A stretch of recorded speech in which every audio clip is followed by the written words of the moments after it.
यह कार्रवाई तब तक बनती ही नहीं थी कि 24 घंटे से पहले उनके लड़की के पिताजी या उनके घर वालों के बिना मैं इसके कहने पर इसमें एफआईआर कर देता गुमशुदगी की। इस वजह से ही मैंने इसमें एफआईआर नहीं की, लेकिन अपनी तरफ से जो मेरा दायित्व थे वो मैंने पूरा निभाया 19 तारीख वाले। अब अगर कोई इतना जघन्य अपराध कर देगा या तो उसकी कोई पहले हिस्ट्री रही हो तो हमें थोड़ा शक भी जाएगा, या कुछ पता चला हो कि भाई इसने कुछ ऐसी चीज़ें की हैं तो हमें कुछ इस बात का डाउट होगा, तो हमें ये लगेगा भी।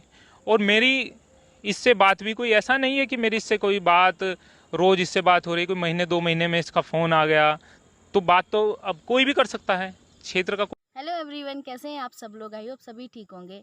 मैंने आप लोगों को बताया था कि मैं आजकल गांव में हूं और मैं वहीं से बैठकर वीडियो बना रही हूं। ये मेरा शेरू है, मेरा भाई है छोटे वाला। इसने बोला आज हम मिलके वीडियोज बनाते हैं। चला गया नाराज होके। चलिए शुरू करते हैं आज का टॉपिक। अभी जो आपने वीडियो देखा वो उन पटवारी साहब का है जो अंकिता केस में निलंबित हुए हैं जी। आप लोगों को पता ही है कि उनके पिता भी उनके पास गए थे, उन्होंने रिपोर्ट दर्ज नहीं कराई। आपने उनका ये बयान सुना कि जब तक उसके माता पिता नहीं आ जाते थे, घर से कोई नहीं आ जाता था, मैं एफआईआर दर्ज नहीं कर सकता था। क्या पढ़ के आए हैं आप? मैं बार बार कह रही हूँ कि इन्होंने लापरवाही की है और हर जगह हर क्षेत्र में ये जो राजस्व पुलिस है ये इस तरीके की लापरवाहियां करती हैं। एफआईआर कोई भी व्यक्ति दर्ज करा सकता है, गुमशुदगी की हो या किसी भी चीज़ की हो।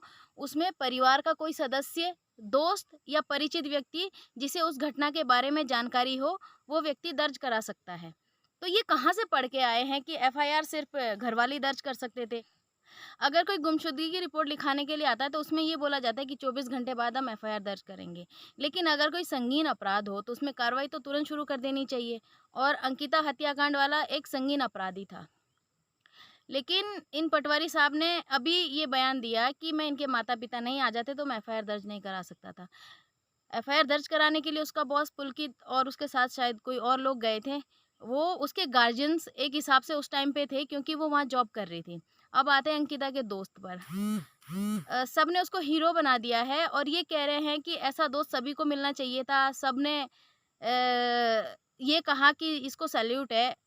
हम भी कह रहे हैं कि ठीक है, अच्छा काम किया है।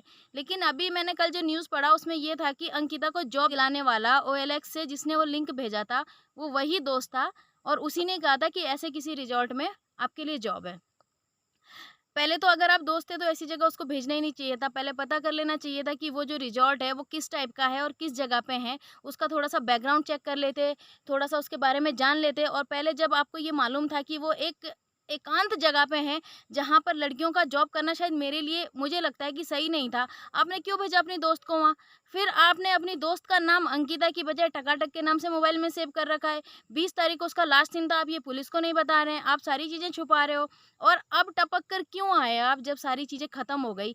पहले आना चाहिए था ना आपने जब वो ज़िंदा थी, तब उसकी मदद करते, समय से उसको लेके जाते हैं वहाँ से। उसको तो शायद हफ़्ता भर में पता लग गया होगा अंकिता को कि यहाँ पर अवैध काम होता है, यहाँ पर चीज़ें कुछ भी ठीक नहीं है, लेकिन फिर भी आपने उसकी मदद नहीं की। अब उसके जाने के बाद आप पूरे सोशल मीडिया में छा गए, सब जगह कह रहे हैं कि मैंने ये कर दिया, मैंने इसकी चैट्स वग़ैरह वायरल कर दी।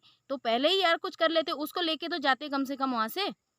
और ये पटवारी साहब कहते हैं कि अगर मुझे लगता है कि पिछला कोई रिकॉर्ड, तो पहले जो दंपति वहाँ जॉब करते थे उन लोगों पे जब चोरी का इल्ज़ाम लगा था तो आप ही ने तो उनको अरेस्ट करने की बात कही थी। आप तो बड़ा अरेस्ट कर रहे थे। वैसे तो पटवारी लोग कहते हैं कि हमने पुलिस कार्य का बहिष्कार किया हुआ है, तो आप उनको अरेस्ट कैसे कर रहे थे? उन्होंने खुद ये बयान दिया है। वो खुद कह रहे हैं कि हम बड़ी मुश्किल से वहाँ से अपनी जान बचाकर निकल कर आए हैं। ये सारी चीज़ें वहाँ पर हो रही थी।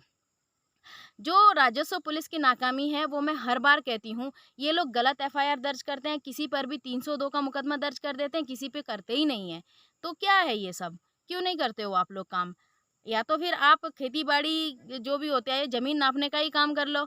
ये काम आप कह दो गवर्नमेंट से कि हमारे बस का नहीं है। इतनी लापरवाहियाँ करते हैं आप लोग और खुद ये बयान दे रहे हैं कि एफआईआर कैसे दर्ज होती है। आपको इतना भी नहीं पता एफआईआर कौन दर्ज करा सकता है और कब दर्ज होती है और कैसे दर्ज होती है? और अंकिता के पिता खुद कह रहे हैं कि इन्होंने ही उनको ये कहा कि हम एफआईआर हमने लिख दिया है, हम इनका एफआईआर पहले लिखेंगे, पुलकित का आपका बाद में लिखेंगे। तो लापरवाहियाँ देखिए ये साफ दिख रही है, लेकिन सबसे बड़ी गलती हम जैसी लड़कियां करते हैं कि ऐसी जगह पे जॉब जाते हैं, ऐसे किसी दोस्त से जो फेसबुक से बना है वो हमें लिंक भेजता है और फिर हम वहाँ जॉब करने के लिए जाते हैं। ठीक है जाओ, लेकिन कम से कम जांच तो लो कि वहाँ आपके लिए सेफ़ है या नहीं है। चलिए आज के लिए सिर्फ इतना ही, फिर बात करेंगे आगे नेक्स्ट किसी वीडियो में। Thank you so much.